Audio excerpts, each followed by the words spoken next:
लग रहा है संसार का भोग विषय ये जहर रूप दुख रूप हो गया। और ये जो ब्रह्म ज्ञान सत्संग अभी हमारे को बोझा रूप फालतू लगता है, पर एक बार सारण कर लिया तो ये तुम्हें दुख से जन्म मरण के चक्र से मुक्त कर देगा। विषय सुख जो प्रथम अमृत जैसा लगता है, किंतु परिणाम में वह विष की तरह मारक ही सिद्ध होता है। तो ये जितने भी डॉक्टर के पास भीड़ लगी है, क्यों भीड़ लगी है? एक एक दो दिन नंबर तक नहीं आता है, क्यों में लगना पड़ता है? क्या जरूरत पड़ गई जाने की? क्योंकि भगवान ने तो गीता में कहा है कि युक्त आहारस्य विहारस्य युक्त कर्मसु युक्त स्वप्नावोधस्सु योगो भवति दुःखा। अरे उचित आहार करो, उचित कर्म करो, उचित निद्रा करो, तब ये दुख से छूटने वाला ज्ञान योग प्राप्त होगा। अधिक खाने वाले का, अधिक सोने वाले का और अधिक कर्म करने वालों को ये समस्त दुखों से छुड़ाने वाला ब्रह्म ज्ञान प्राप्त नहीं होगा, क्योंकि उनका शरीर खुद बोझा हो गया तो वो अपना कल्याण कब करेंगे? बुढ़ापे में आंख भी काम नहीं देगी, कान भी काम नहीं देगा, अपने पेट की आंतड़ियां भी काम नहीं देगी, तो वहाँ कहाँ अपना चिंतन कर पाएगा? जीवित अवस्था में कबीर कहता है, जीवित समझो जीवित बूझो जीवित मुक्ति निवासा। बुढ़ापे में कहे लोभी झूठा है विश्वासा।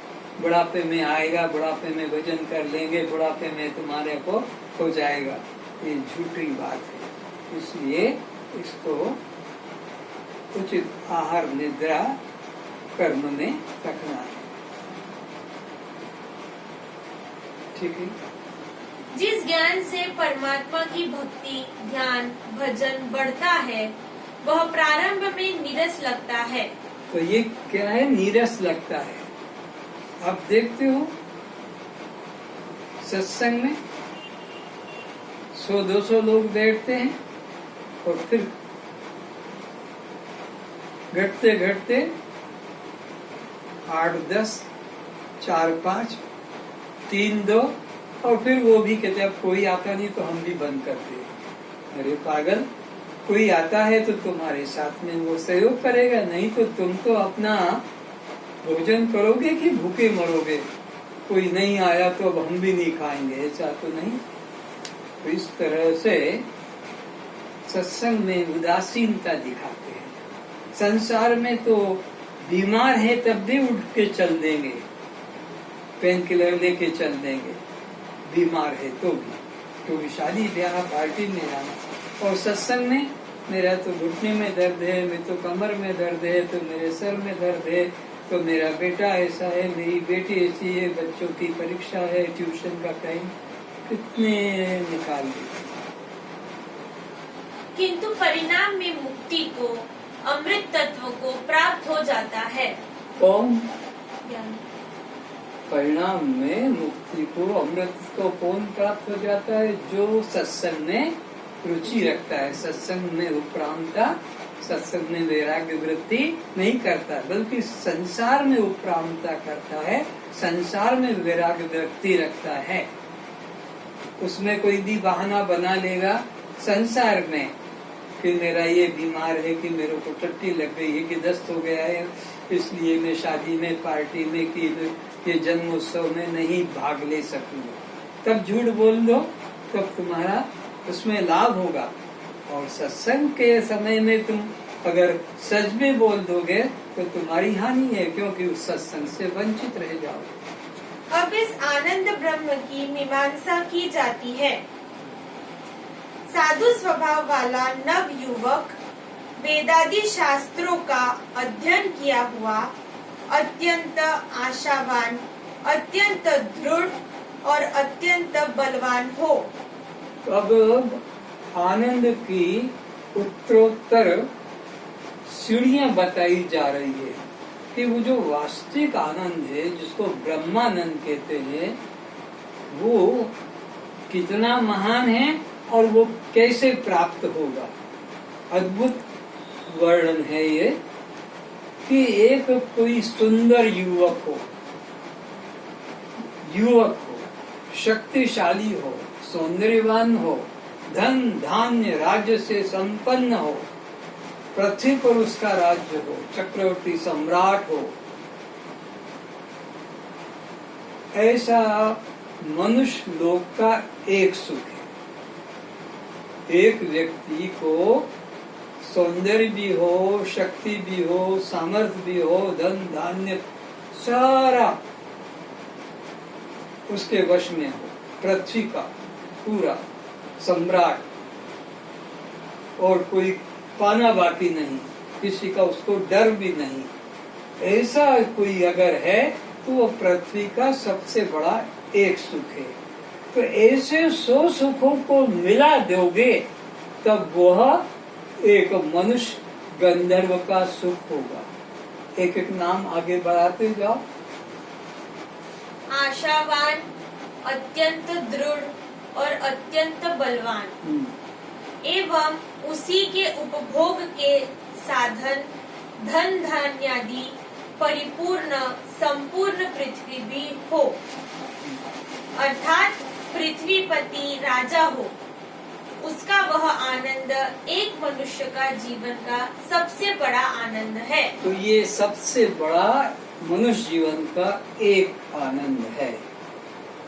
ऐसा अगर कोई होगा तो, जबकि संभव नहीं है,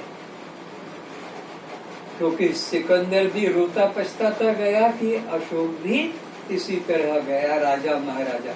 लेकिन कोई इतना सामर्थ्यवान हो जाए, शक्ति संपन्न हो जाए, राज्य भी हो और कुछ कमी न रहे, कुछ पाना बाकी न रहे, तो वो मनुष्य लोक का एक सबसे बड़ा सुख है। आगे ऐसा जो 100 मनुष्य आनंद मिलकर, तो ऐसे एक दो नहीं 100 मनुष्यों का आनंद मिले, एक का जितना महिमा गाई कि वो सारे पृथ्वी का राजा हो जाए, उससे बड़ा कोई बलिष्ठ न हो, उससे बड़ा कोई सुंदर न हो, उससे बड़ा कोई न हो। तो ऐसा एक पृथ्वी का एक मनुष्य का वो सुख है।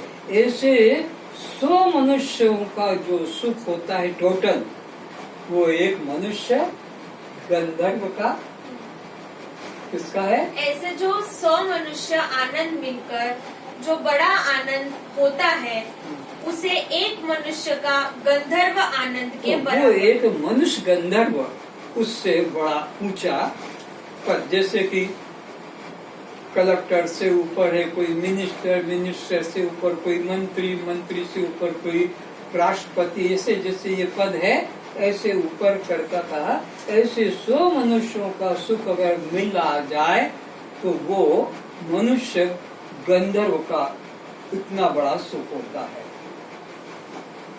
लेकिन ब्रह्मनिष्ठ व्यक्ति को वो सहज प्राप्त होता है।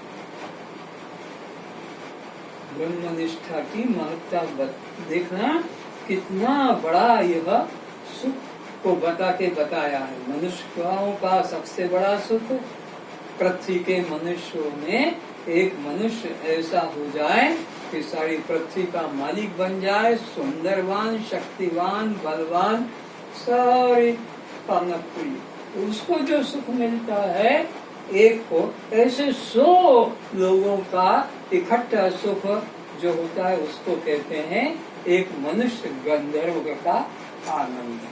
और वो एक आत्मनिष्ठ को सहज प्राप्त होता है।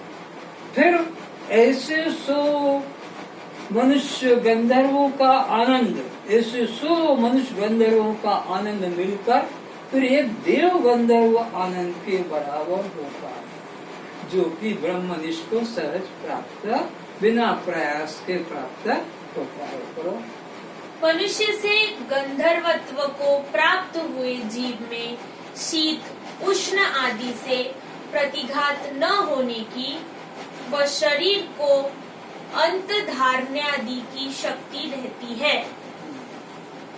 वही आनंद कामना रहित क्षत्रिय को भी प्राप्त है। तो वो क्षत्रिय को जिसको कोई कामना नहीं है उसको वो सहज प्राप्त है। इतना इतना इकट्ठा मिलकर भी वो सुख उतना बड़ा, हाँ, उसको सहज ही प्राप्त है, क्योंकि कामना जब नहीं तो उससे बड़ा कोई सुख नहीं। इस प्रकार 100 मनुष्य आनंद है, वह एक देव गंधर्व के आनंद के समान है। बढ़ाते जाओ ऐसे ही। ऐसे 100 देव गंधर्वों का मिला हुआ आनंद है, वही चिरस्थायी लोक में रहने वाले पितृगण का एक आनंद है। वह कामना रहित क्षत्रिय को वह प्राप्त है। कामना रहित श्रोत्री को वो सहज प्राप्त है। इतने इतने देव गंधर्व हो जाएंगे, उनका जो टोटल सुख हो जाएगा वो कामना रहित विद्वान को कि ब्रह्मनिष्ठ को सहज प्राप्त